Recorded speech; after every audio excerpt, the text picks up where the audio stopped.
रंगीन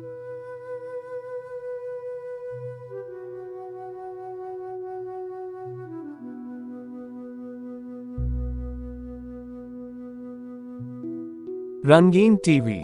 बात उन दिनों की है जब हमारे मुल्क में टीवी का प्रसारण कुछ ही वर्ष पूर्व शुरू हुआ था। रंगीन प्रसारण शुरू हुए तो कुछ माह ही हुए थे। तब घर में ब्लैक एंड व्हाइट टीवी होना ही बहुत शान की बात थी। रंगीन टीवी तो बिरले घरों में ही था। उन्हीं दिनों में आया था मेरा रंगीन टीवी। मेरे पिता एक सर्राफ की दुकान में अकाउंटेंट थे। उनकी तनख्वाह छोटी थी किंतु मुझे लेकर उनके सपने बहुत बड़े थे।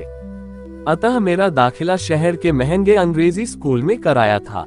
उस स्कूल में अधिकतर अमीर परिवारों के लड़के ही पढ़ते थे। मेरे ग्रेड्स हमेशा ही सबसे अच्छे रहते थे, किंतु जब वो अपने घर में खरीदे गए किसी महंगे सामान का जिक्र करते तो मैं उनसे कतराता था, क्योंकि मेरे पास उन्हें बताने के लिए कुछ नहीं होता था। उनमें से एक था ब्रिजेश।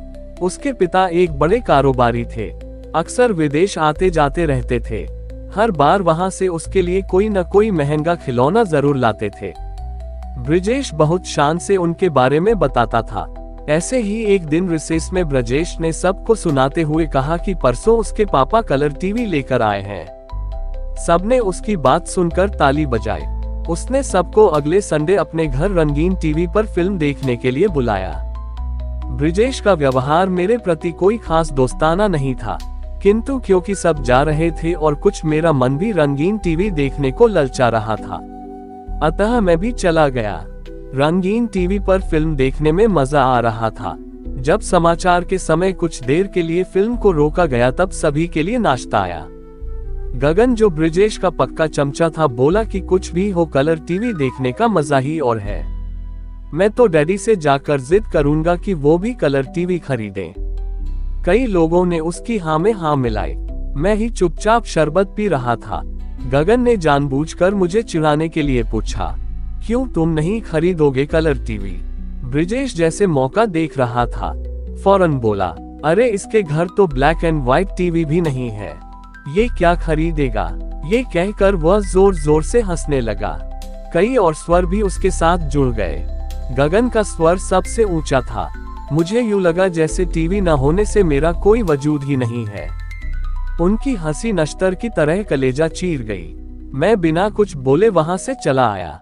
घर आकर चुपचाप लेट गया। अम्मा ने पूछा तो उन्हें थका हूं कहकर टाल दिया। खाने के वक्त भी उन्हें भूख नहीं कहकर टालना चाहा, किंतु इस बार पिताजी ने आकर प्यार से पूछा, क्या बात है, बताते क्यों नहीं? किसी ने कुछ कहा है? मैं रोने लगा और सारी बात उन्हें बता दी। मेरी बात सुनकर वह भी उदास हो गए। एक दिन जब मैं स्कूल से लौटा तो घर में चहल पहल थी। आस पड़ोस के लोग हमारे यहाँ जमा थे। मेरे पहुंचते ही पिताजी मुझे बैठक में ले गए, जहां मेज पर कपड़े से ढका रंगीन टीवी रखा था। उसे देखते ही मैं खुशी से उछल पड़ा और पिताजी के सीने से लग गया। अगले दिन स्कूल में मैंने बड़े शान से सबको रंगीन टीवी देखने के लिए अपने घर बुलाया, खासकर गगन और ब्रिजेश को। उस वक्त मैंने ये जानने का प्रयास नहीं किया कि इतना महंगा टीवी पिताजी कहां से लाए। कई सालों बाद जब मैं 12वीं कक्षा में था तो अम्मा ने सारी बात बताई।